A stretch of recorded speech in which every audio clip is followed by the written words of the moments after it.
Hello all, today is day 20 of 100 dates of heart notes. ஒரு பையன் அவன் school படிக்கிறதுலேருந்து பெருசாகிற வரைக்கும் நிறைய ஸ்போர்ட்ஸில் டேலண்ட் இருக்கான், நல்லா படிக்கிறான்ட்டு எல்லோரும் அப்ரிஷியேட் பண்ணிகிட்டே இருந்தாங்க. ஆஃப்டர் காலேஜ் போனதுக்கப்புறம் யாருமே அவனை அப்ரிஷியேட் பண்ணுறதில்ல. அவன் என்னடா நம்ம இப்போயுமே நம்ம ஸ்பெஷல் இல்லையா, நம்ம எதுவும் நம்மளோட டேலண்டட் இல்லையான்னு சொல்லி நினைக்கிறான். அவனை யாரும் ஒரு இதுவாகவே மதிக்கலை.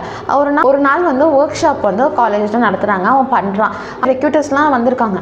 பார்த்துட்டு நீ நல்லா பண்ணுற, எல்லார் மாதிரி உள்ள நீ சம்திங் டிஃப்ரெண்ட்டாக இருக்க, உனக்கு நல்ல நாலேஜ் இருக்குது, எங்களுக்கு இது மாதிரி தான் ஆள் தேவை, நீ இன்டர்ன்ஷிப்க்கு வா என் கம்பெனின்னு சொல்லி கூப்பிட்டாங்க. அதுக்கப்புறம் எல்லோரும் வா உனக்கு இது மாதிரி கிடச்சிருச்சா, ரொம்ப சந்தோஷம்னு அவனை பாராட்டி பேசினாங்க.